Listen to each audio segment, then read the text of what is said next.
Today I want to uh, share some interesting insights uh, with the library, open source library we created on how to inject mock data into Apollo GraphQL client. So this is one very interesting, curious case actually. It's kind of overwhelming to see such a large audience actually. Cool. So this is the agenda. I'll start with a little introduction about myself and before entering into the open source library, like obviously the GraphQL system, how it works, what is the problem, what exactly this library is trying to solve, we are trying to solve, what are the solutions out there, and what are the challenges they have. And then what is the approach we have taken, and I will show a demo of how this works and how it makes your life very easy when you're working with GraphQL applications. So you can stop me anywhere, but at the end we can take the QA also. A little intro about me. My name is Vamshi Suram, full stack JavaScript guy. How many are there here full stack JavaScript? Cool. Okay, I am currently working as a senior front-end engineer, senior software engineer, you can say at Intuit, about 10 plus years experience. And yeah, this is one interesting thing about me. I'm a two IIT degree holder. Cool. Okay, let me start with the GraphQL introduction. Like typically how the web applications look like. Okay, you have UI, the browser, and the backend, and the database, right? These are like the major components in any web application you can think of. Now, let's go one level down. So in the UI browser, right? So coming from the React perspective or React.js like framework perspectives, so we have components which will talk to Apollo client or any other GraphQL client. So this particular library, we are focusing on Apollo client because it will hook into Apollo client only. It is designed towards that. Um, but you can understand, right? Like you have components, they will talk to Apollo client, and that client somehow it will talk to the database and get that, I mean, backend and get the data. And how do these queries happen in the GraphQL paradigm? So you have not just like in REST API, you have one single endpoint. You just hit it and you will get a bunch of data. You may not need all the data, but you still get it. And what is the benefit with the GraphQL system? You basically query what data you want.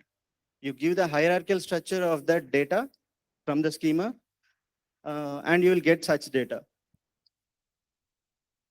So I hope everybody, I mean, how many people are there using GraphQL? Oh, then it's nice. You will get a lot good benefit out of this one. Okay, coming to the problem statement.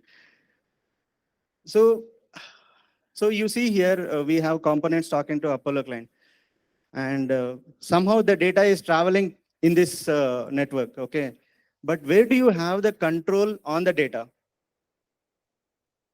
Can we do something about? Okay, I want to return some dummy response for let's say some user profile. How can I do it? This Apollo client is like a magic box, right? Something, it does something. It calls the backend, it will return the data. What is happening inside? Many people don't know actually. So this is the kind of problem I was facing with. Like, okay, I have my situations. Like, I will go into the next slide for that. So this is like a magic box which will return the data. I don't know how to uh, play with it. There is no control. So if you look at sample GraphQL app, right, React GraphQL app, you have a client getting created, and then that Apollo client is getting, that instance is getting passed into the React application. And then you have the components which have the query, and that query is getting used, and somehow you are getting the data here. How you are getting it, we don't know. So why we are so obsessed with that data? I'll tell you. So many scenarios I have faced personally. I'm listed down here. Maybe you guys also might have faced similar things. First thing, API not ready. How many have seen API is not ready? Cool. And some cases API is down. So let's say you are obviously working with some state servers, and every once in a while there is a deployment happening and the API is down. So these are the first main scenarios created a lot of frustration, right? So, okay, why not mock data? Like in the component itself, I will just data equal to some dummy object. Okay, let's do that. But the problem is, okay, you create the entire application. Now, when we push to master, obviously it should be production ready. Now, remove all the mocking.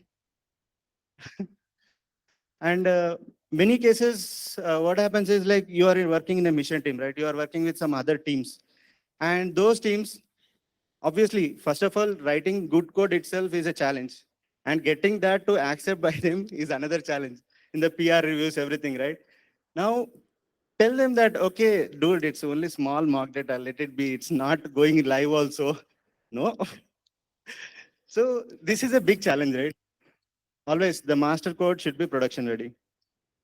So, okay, there are situations like, okay, I have developed the UI should be resilient to some error scenarios. I have worked on that, but I want to test it out. Okay, let me ask the backend team to, okay, give error response for me. We cannot do that. No liberty on that. Okay, maybe missing data. You can't do that. So all these bunch of scenarios are there. Like you want to, okay, this is one more interesting thing. Resetup. See this? Anybody aware of these kind of scenarios? Okay, creating an employee. For example, we work in QuickBooks, Intuit software. So creating one employee is like very tough. I mean, it is a little tougher with this modern culture and all, not instant ready, right? So you have to create employee, their profile, their work location, their tax setup, bunch of other things to create one employee. Now, let's say you're working on the delete employee feature. Click delete, done. Now go and again create employee. So this is like a very expensive setup. So these are the scenarios where you really need some kind of setup which can help you with working with how we work in good old days like REST APIs, right? Okay, you have a contract. Okay, I can work with that contract. You have, there was MVC pattern where you can write controllers and service layers where you can mock the response at the service layer. That used to be like you have complete control on that. Okay, because each and everything is transparent. Like all the methods are open to you. You can write anywhere you want. But with this Apollo GraphQL, right, there is one single point, something magical is happening and is returning the data. So that is a challenge. There are some existing solutions like MSW and even GraphQL. Apollo GraphQL utils are also there. But there are challenges like MSW. You have, by the time when we wrote this open source, it used to be like you have to create a server and you have to hook your application into that server endpoint, like local server only. So it's like tedious job. Again, you are adding too much of stuff for just mocking. And with any framework, there is the concepts, learning overhead, everything comes into picture, and also maintenance part. Anything you are adding, because it is mocking, you have to remove it by the end. Now with the GraphQL utils, so you have to add some decorators and all to that query so that you can bring mock data from the local only. But again, it is like where you are adding that and to what all queries you are adding, where it's hard to manage. And also thing is, how do you simulate error scenarios? Okay, so these kind of situations are there, which are challenges with these approaches. So what is the approach we are taking? Sorry, I'm going too fast. Okay, everybody with me? All good? Cool, thanks. So what is the approach we are taking? Okay, so we see components, and then there is Apollo client, then there is backend, right? So if we look deeper, Apollo client is made up of something called links. Okay, any network request, any API call basically goes through these links. So the first link, maybe it will just log, okay, what request is happening. The second link, maybe it adds some kind of headers. Third link does something. Fourth link. The last link is supposed to be the HTTP link, which will make the backend call. So that you cannot change. That is must. So there will be only one such link, which is like a dead end. It will make the call to the backend and it will return the data. So we were thinking like, okay, why not we insert one dummy link here? Okay, because link will have the context of what kind of operation is going on, what API call is going on. So you can get the context of that. So using that context, I can figure out, okay, is this a request I want to mock? Okay, if it is, send the mock response. And that's it. This is not such a nice strategy. The reason being, okay, first thing is, first mocking is happening at one place. There is only one link that takes care of mocking. And it is the near network layer. Okay, so it's not like you're mocking in the components or anything like that. You have only one place of maintenance where you inject the mock data or not. So this is the approach we are taking. And interesting thing is, any other request which we are not interested in, it will straight go to the backend just like a regular flow. So this is a case of like mixed mocking, you can say. So the approach makes like mocking obviously made simple. It's one point maintenance, and to get to a prod quality code, right? All you need is just remove that block of code or any mock data you have. You are not disturbing the components or application architecture or anything. And you can actually play with the mix of actual and the mock. Okay, how does this look? How can I use this library? Okay. So first thing is like you just import that Apollo mock HTTP. That is the library name. It is specifically designed for Apollo client. And you see here, because we are injecting a dummy link into that stream of links, right? So you need to pass like what are the links you are making your Apollo client with. I will showcase a demo also how we can use this. So first thing is you add links, and what is the mock data you want? Okay, so let's say you have some queries like get company name, get person name, something like that, right? Okay, you have the mock data entire set there, written there. And then what are your target operations? Okay, let's say you are targeting only that get company name. You just list down that target operation names, and then whether you want to enable the mocking or disable the mocking. That's all. It is like completely configuration driven. And this is very simple, and there is no cognitive load on this one to use this one. And like I said, you can mock many scenarios like error scenarios, missing data and whatnot, right? So let me show you the demo. So,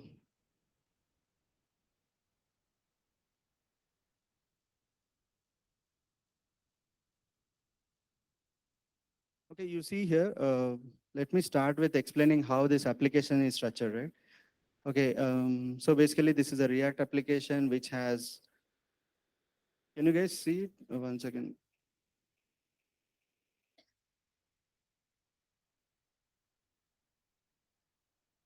Okay, basically you have two components.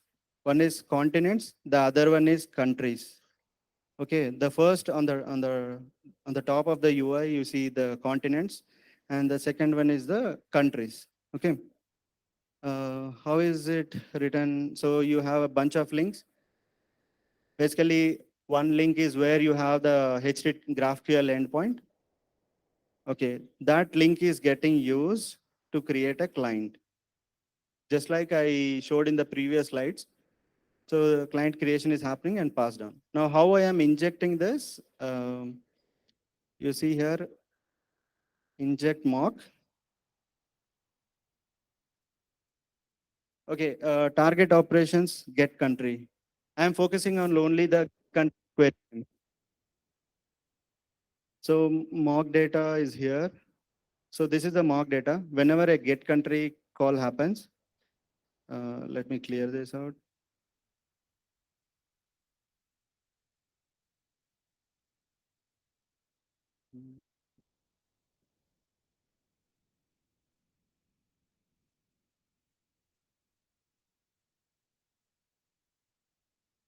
Okay. So I'm targeting the get country call and then I'm enabling the mock.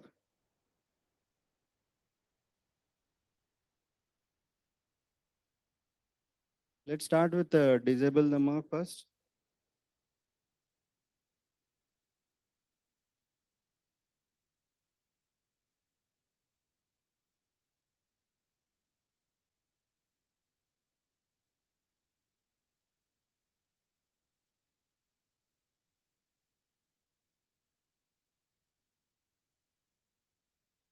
Okay, so you see here, there is get continents call and then there is get country call. Okay, two API calls are happening.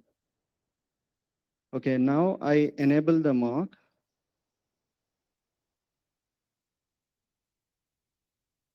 There should only be one call.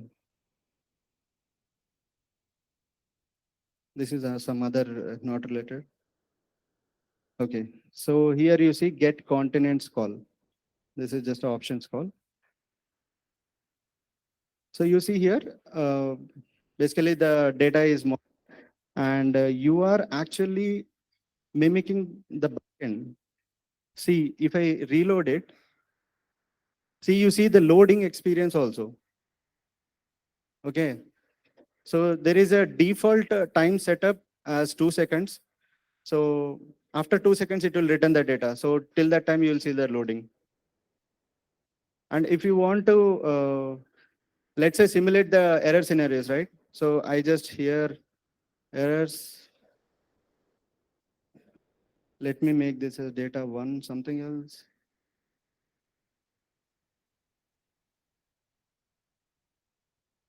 Okay, see here, error in fetching data. This is what I wrote. When it, not,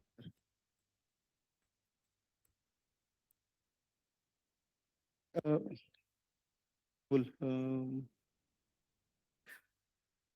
Okay, does it seem helpful?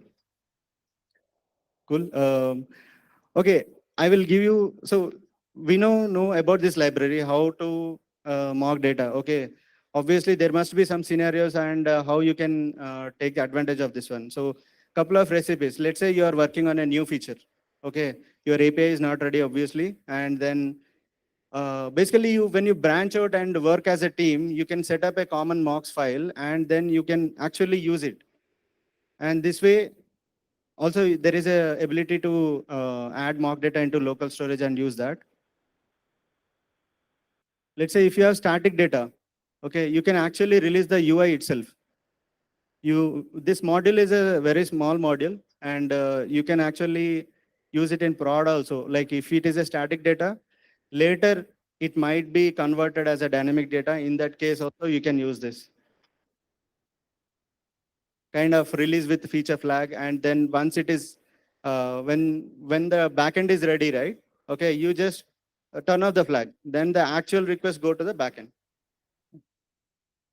So if you're working on the existing features, okay, oh man, there are some APIs take too much of time. So obviously, modern world we are not ready for that. So let's not depend on that latency. If you want to mock it, you can use it. In that case, there was a time when I had like literally there is no backend ready, nothing. There are 3, 4 APIs. I just mocked them and then gave the session demo. of the feature without backend ready. And after a couple of months, that backend was ready, and then they release the feature. So you could do all that kind of stuff. And also, let's say, like I said, there can be scenarios like API might go down. You may not get consistent responses, right? So in that case also, you can use this to always get the right response. So like I said, this module is not big. It's a small module only. So you can actually use it in prod also if you want. And we have set up all the build pipelines, everything for open source collaboration. Please do check it out and let me know like if you have any suggestion. Um, cool. Thank you so much. This is sharing.